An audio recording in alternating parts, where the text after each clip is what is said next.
ปฏิสหัมปติกัดตัญชลีอันทิวรังอยาจทาสันติตัสสัตตาปาราชาคชาติกาเทเสตุธัมมังอนุกัมปิมังปะชัง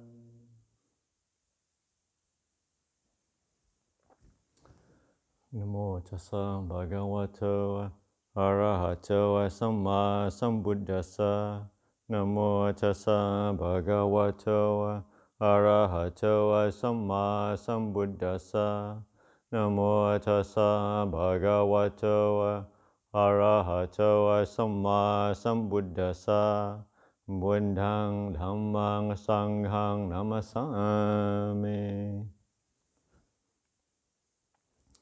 So today is on Saturday. It's the third week, I think we've been doing the race for 3 weeks now. Yep. And according to schedule, I'm supposed to talk about the fire sermon. But not being a scholar, just pick bits and pieces that I like and start from there, and then see what happens. So the fire sermon is it's one of the 3 cardinal suttas taught by the Buddha, something that traditional Buddhists remember, chant often. And it's also the 3rd teaching by the Buddha, and at the end of that teaching, we have 1,000 monks became enlightened based on that. So it's pretty powerful, you would think, teaching. And brief summary, basically the Buddha divided this body and mind complex into the sense base, how we know, how we relate to the world through the eyes, seeing, the ear, hearing, nose, smelling, tongue, tasting, the body, feeling, and the mind,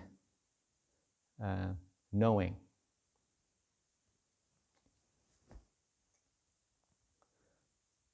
And basically, what he's saying is that these sense bases have a lot of things happening to them. You know, the seeing, the contact, and the feeling that arises, you know, from it. Happy, sad, and our attachment to it.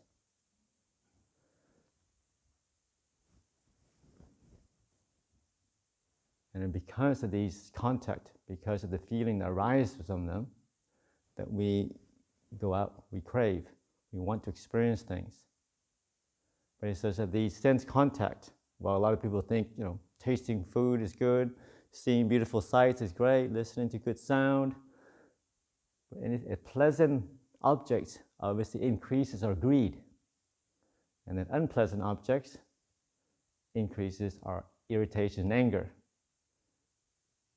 And then neutral things, because we're not interested in them, we're not paying attention to them, so it increases our delusion. So that's why this says that these sense bases are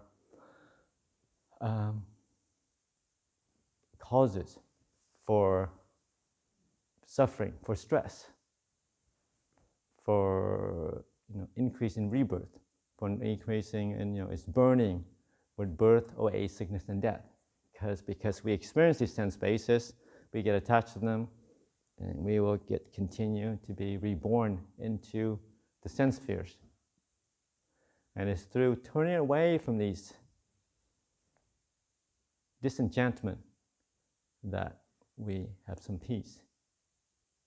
So the point is that because of these 6 sense bases, there's a lot of things happening. So it's only when we learn to simplify things that we can see things clearly. So hopefully in the monastery we have a simple, we're trying to encourage people to simplify, to go towards non-proliferation, It's the KISS principle. Kiss. Keep it simple, stupid. That's a symbol that we keep it coming down to. Yes, to keep the monastery going, keep the kitchen going, there are certain things we have to do. There's complexity in working with other people in the kitchen. There's complexity, complications, working with other people in the community with different views and opinions. But still, an overriding principle, overriding perspective that we should carry into our interaction in the community should be simplicity. How do I solve this problem in the most simple way without furtherly complicating it? How do we keep the kitchen going by the simplest method, ensuring everybody's happy, safe, but also simple? We don't need to make an incredibly, complicated structure to make sure everybody's happy at all times. No, we know that that's not possible. All we can do is minimize the suffering of others. But as practitioners, hopefully we'll always come back to keeping it simple, keeping your practice simple, keeping your accommodation clean, not too many things in it, because that helps our awareness, keeping things in. Also, when it comes to the mind, it comes to other people, intention is to be friendly, to be harmonious, but in the way, we're not here to solve everybody's problem. We're not here to get involved in too many people's business. So I encourage people to, as the rains progresses, it's good to keep the place going, help out where you can, but also try to start moving inward. Use a mantra, not my business, not my business. All right? You do your duty, do your chores. So weekend to weekend, if it's your turns to do some chores, put as much effort, mindfulness into the chores. But after that, it's meditation time.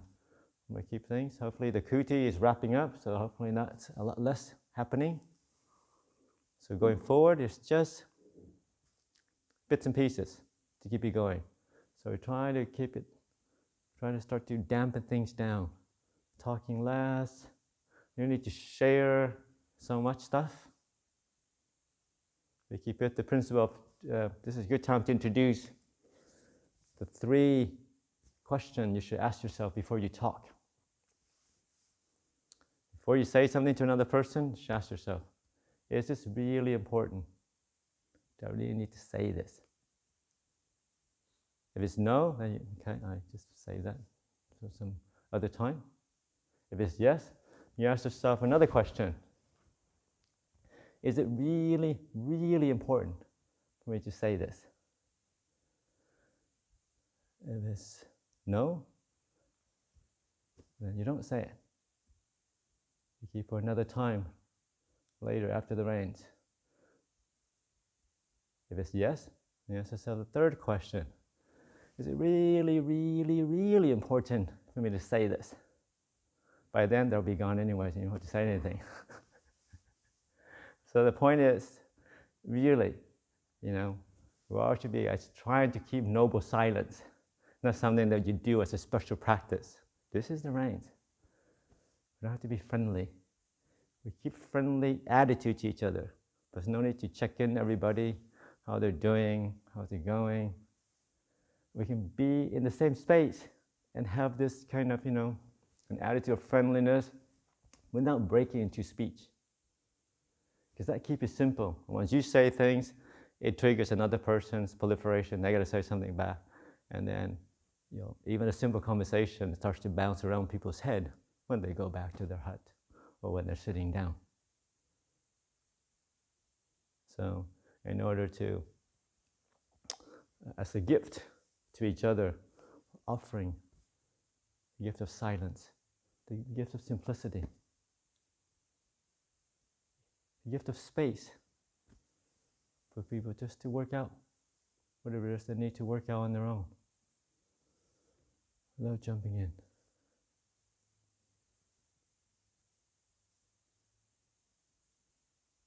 And as the mind goes inward, you'll see that energy will start to build up.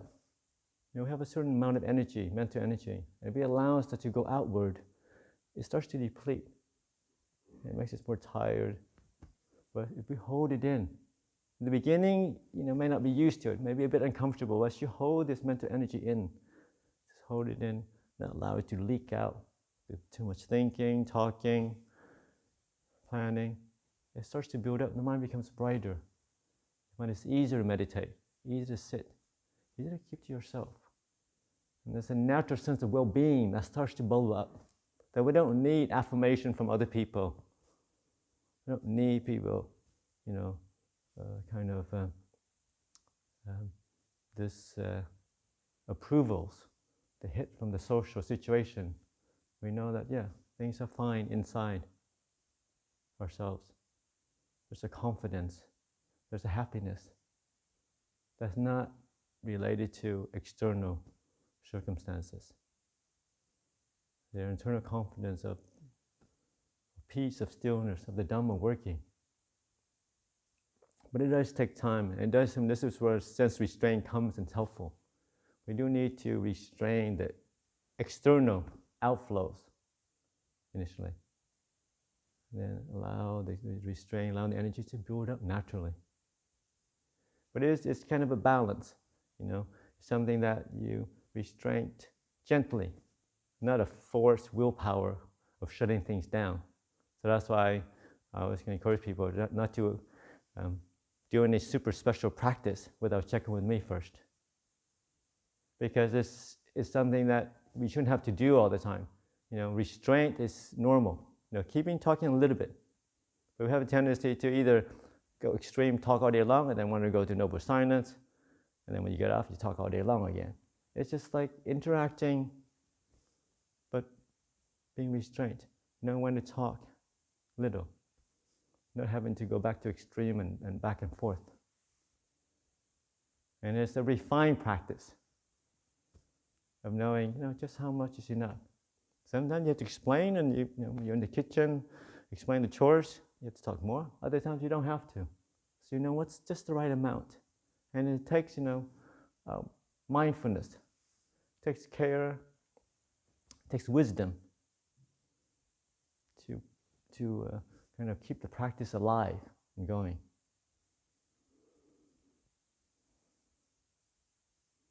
And as we keep things simple, you'll see the mind starts to become more bright, has more energy, because it's not busy dealing with the external stuff. And there's a natural happiness that comes from internal, natural sense of well-being, a natural kind of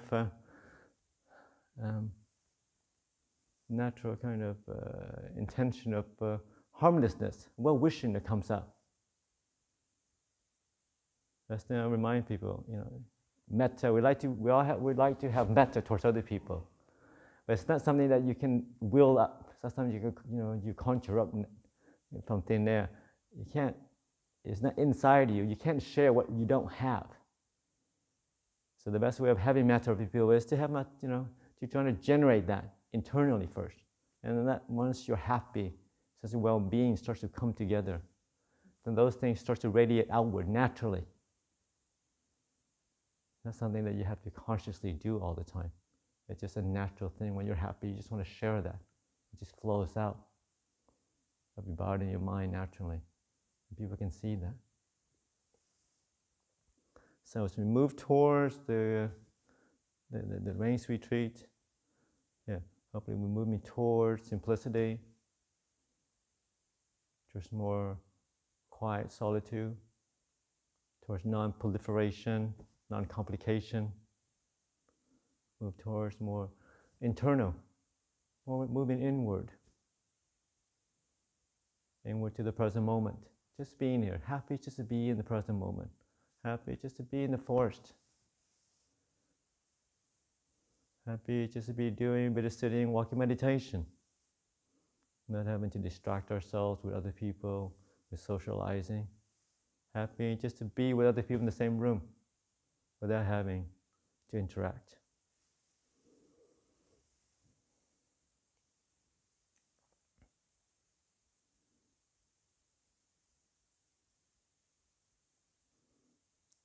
And sometimes, and then I think towards the end of the sutta, the Buddha talked about the disenchanted. You become disenchanted, this nibbida, disenchanted with the eye, disenchanted with seeing, disenchanted with forms, disenchanted with sense contact. This feeling comes from that. And some people, the nibbida is like, ugh, they're turning away. But I was trying to explain that nibbida is not, it doesn't have that negativity. It's like a spiritual sobering. Just because you turn away something doesn't mean it's not a depressive state. It's not an irritated state. It's not an angry state. It's like, what's a good way? It's like when you see, it's like a kid playing with a sandcastle. One day he wakes up and realizes, sure, sandcastles are nice and fun to build, but it just gets washed away by the sea. So why am I playing with this? It doesn't mean when he wakes up to the fact that sandcastle gets washed away, that he's so depressed that he just, runs into the ocean and kills himself because there's nothing worth, doing anymore. Not like that.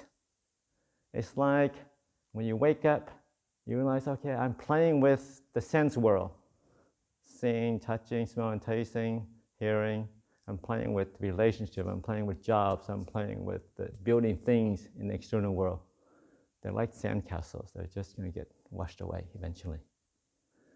But what doesn't get washed away is the spiritual qualities, right, that you built up in the mind. It's generosity, it's harmlessness, it's compassion, it's wisdom, acceptance, forgiveness. These are beautiful qualities that don't get washed away. They are worth pursuing, worth building up, little by little. So when you have nibbida, you turn away from the sense base, but there is a huge turning towards the wholesome qualities, turning towards the seven factors of awakening, turning towards the 5 spiritual powers, turning towards the 4 spiritual powers. There's a growing, there's a sense of happiness, sense of well-being. So it's not a kind of a depressive state. So every time I get people who are fed up with the world, Ajahn, I just have nibbida towards the world. Yeah, you have nibbida because your girlfriend just dumped you, or you just got fired from your job, now you have nibbida. Not quite. Nibbida is a sense of, it's a spiritual sobering, as Ajahn Khemavaro says. And it's a turning away, but it's turning away from something that is need to be turned away, and it's turning towards something that's wholesome, something positive, something beautiful. And from that, the mind becomes more clear. From that is the basis for freedom. That is the basis for the ending of suffering. So as we continue on this practice during the rains retreat, hoping we're aiming to turn towards ourselves, turn towards the present moment, turning towards the breath, turning towards the body, turning towards simplicity, turning towards non-complication, turning towards the Buddha and the Dhamma and the Sangha.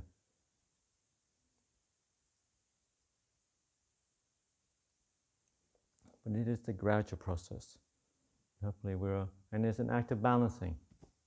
Restraining without being too tense, having compassion, harmony, without being too busy, spending all your afternoon fixing the monastery or fixing the kitchen.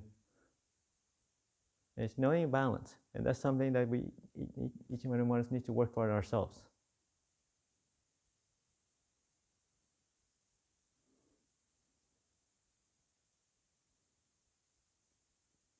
And this, the 3-month retreat. As monks, we do this every year, but as lay people, and everybody's here, is either your first or maybe mostly your first rains retreat. Full 3-month rains retreat. It's precious. You have lots of things to interest you, to draw you afterwards. So take these 3 months and really be here without allowing the mind just to drift out. Just allow the forest, allow the monastery, the schedule, allow the simplicity of that. Just calm the mind down. And try to restrain the senses, not allow it. And it's natural, sure it's natural, we have a tendency just to go outward. That's what the sense do. The eye is always looking for things to entertain. The ear is always looking for conversation to get into. The nose is always looking for nice smell. We know that. So if we were gently just kind of bring it back. Yeah, I can hear that, but okay, I don't have to get into conversation. I see somebody, it's okay. I can have friendliness towards them without having to have a half an hour conversation with them. So it's a gentle just drawing inwards. Inward. To the present moment, to the breath, the body, to stillness, to the silence. And then you'll see the snowball effect what happens by itself. It'll start to generate, energy starts to generate. And you'll find it's easier just to be by yourself, to be quiet. It's easier just to do sitting and walking meditation. And the whole process will start naturally. And you're just happy, sitting and walking by yourself, without a care in the world. So, this is the third Saturday, third week in the Rains Retreat. Now, I'm going to encourage people just to start to rein things in. Our projects hopefully are starting to calm down. So then there's the next great, beautiful opportunity to really be with yourself. Be with this body and mind of yours. You really get to know yourself. Who are you? What are you when you're not relating to other people? It's a very interesting journey. It's a fascinating journey. So I'll offer that for your reflection this evening. อันธรรมยังธรรมกถาสาธุการังทาทา